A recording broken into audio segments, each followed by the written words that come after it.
राजधानी लखनऊ के ट्रांसपोर्ट नगर में इमारत गिरने की घटना के संबंध में उप जिलाधिकारी सरोजनी नगर द्वारा अवगत कराया गया कि घटना में घायल हुए 10 व्यक्तियों को अस्पताल में भर्ती कराया गया है। इमारत का नाम हरमिलाप बिल्डिंग है, जो कि 3 मंजिला बताई जा रही है। बिल्डिंग में दवाओं का कारोबार होता था। बता दें कि एनडीआरएफ और एसडीआरएफ, पुलिस प्रशासन और राजस्व विभाग के अधिकारी घटनास्थल पर उपस्थित है। एसडीएम सरोजनी नगर अपनी टीम के साथ मौके पर वहां पहुंची तथा एडीएम एफआर मौके पर पहुंच रहे हैं। वहीं सीएम योगी आदित्यनाथ ने बिल्डिंग हादसे का संज्ञान लिया और उन्होंने अधिकारियों को राहत कार्य में तेजी के निर्देश दिए और घायलों के समुचित इलाज के भी निर्देश दिए गए। Bureau report, star Bharat news.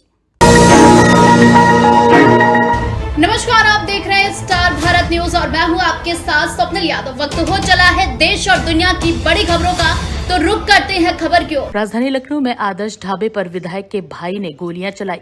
बता दी कि वारदात चिन्हट के अयोध्या हाईवे पर आधी रात में हुई है। आदर्श ढाबे पर खाना खाने को लेकर विवाद खड़ा हो गया था और आदर्श ढाबे पर गोलियां चलने से भगदड़ मच गई। छानबीन में पुलिस को 4 खोखे और कारतूस मिले हैं। फुटेज की मदद से पुलिस आरोपियों की तलाश में जुट गई है। बता दें कि घटना चिन्हट क्षेत्र के हाईवे स्थित आदर्श ढाबे की है। Bureau report, star Bharat news.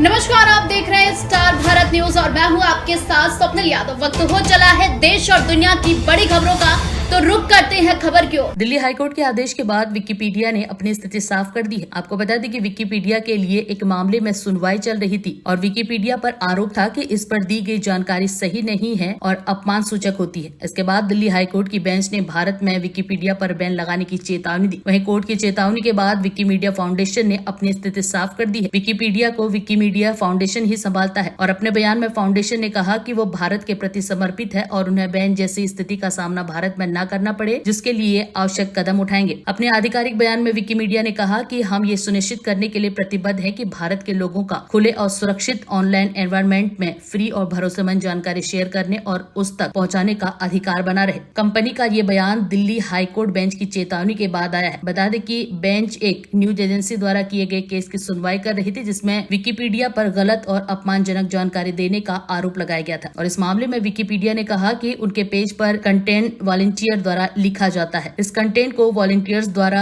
Public source से मिली जानकारी के आधार पर एडिट, अप्रूव और लिखा जाता है। दिल्ली हाईकोर्ट ने इस मामले में विकिपीडिया को चेतावनी देते हुए कहा कि अगर वो कोर्ट के साथ सहयोग नहीं करेंगे तो वो भारत सरकार से कार्रवाई करने के लिए कह सकते हैं और इस कार्रवाई के तहत विकिपीडिया को बैन भी किया जा सकता है। Bureau report, star Bharat news.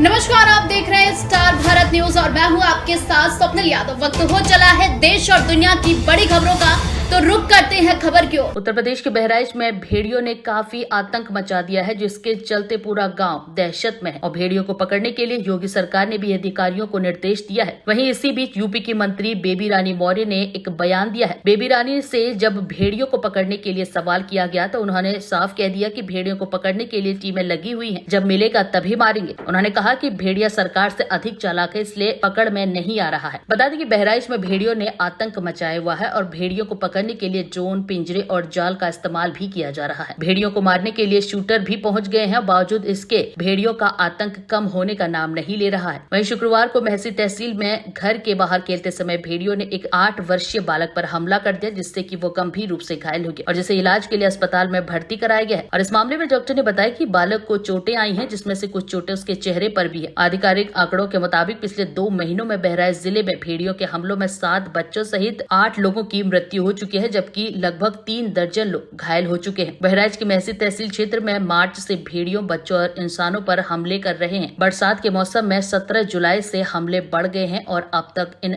हमलों में 7 बच्चों समेत कुल 8 लोगों की मृत्यु दर्ज की जा चुकी है। भेड़ियों के हमलों में महिलाओं, बच्चों और बुजुर्गों समेत करीब 3 दर्जन लोग घायल हो चुके हैं और इनमें से करीब 20 लोग गंभीर रूप से घायल हुए हैं। Bureau report, star Bharat news. नमस्कार, आप देख रहे हैं स्टार भारत न्यूज और मैं हूं आपके साथ स्वप्निल यादव। वक्त हो चला है देश और दुनिया की बड़ी खबरों का, तो रुक करते हैं खबर की ओर। केंद्रीय मंत्री नितिन गडकरी सहित महाराष्ट्र के सभी बीजेपी नेता आगामी महाराष्ट्र विधानसभा चुनाव के लिए प्रचार अभियान में शामिल होंगे। बीजेपी की महाराष्ट्र इकाई के अध्यक्ष चंद्रशेखर बावनकुल ने शुक्रवार को इस बात की जानकारी दी और उन्होंने कहा कि उप मुख्यमंत्री देवेंद्र फडणवीस के नेतृत्व में महाराष्ट्र भर में 21 नेता अलग अलग समितियों का हिस्सा लेंगे और सभी को जिम्मेदारियां सौंप दी गई है। उन्होंने कहा कि महायुति के लिए बीजेपी की योजना बूथ स्तर तक प्रबंधन की है और केंद्रीय मंत्री भूपेंद्र यादव और अश्विनी वैष्णव वैष्णव भी महाराष्ट्र में चुनाव प्रचार में शामिल होंगे। साथ ही उन्होंने कहा कि हमने नितिन गडकरी से चुनाव प्रचार के लिए पूरा समय देने का अनुरोध किया है और उन्होंने सहमति जता दी है। महाराष्ट्र में सत्तारूढ़ महायुति में बीजेपी के अलावा मुख्यमंत्री एकनाथ शिंदे नीत शिवसेना और अजीत पवार नीत राष्ट्रवादी कांग्रेस पार्टी घटक है। बता दें कि हाल ही में हुए लोकसभा चुनाव में महाराष्ट्र में बीजेपी को तगड़ा झटका लगा था और इसको देखते हुए बीजेपी इस बार विधानसभा चुनाव में कोई भी कोर कसर नहीं छोड़ना चाहती है और कुछ ही सप्ताह में महाराष्ट्र में विधानसभा चुनाव की घोषणा भी हो सकती है और उससे पहले बीजेपी ने चुनाव प्रचार की तैयारियां शुरू कर दी हैं। और इसके अलावा पूर्व केंद्रीय मंत्री राव साहेब दानवे पाटिल, डिप्टी सीएम देवेंद्र फडणवीस, मंत्री सुधीर, बीजेपी प्रदेश अध्यक्ष चंद्रशेखर बावनकुले और राज्य के अन्य नेताओं को स्टार प्रचारकों की सूची में शामिल कर दिया गया है। बता दें कि बीजेपी प्रदेश अध्यक्ष चंद्रशेखर बावनकुले ने जानकारी देते हुए बताया कि बीजेपी की तरफ से चुनाव प्रचार अभियान का नेतृत्व केंद्रीय सड़क परिवहन मंत्री नितिन गडकरी को सौंप दिया गया है। उन्होंने कहा कि गडकरी को महाराष्ट्र की जनता से बहुत प्यार है और वो हमेशा ही उन्होंने अपनी काबिलियत साबित की है और वो हमेशा हमारी कोर टीम और राज्य मामलों की निगरानी करने वाले संसदीय बोर्ड का हिस्सा रहे हैं। Bureau report, star Bharat news.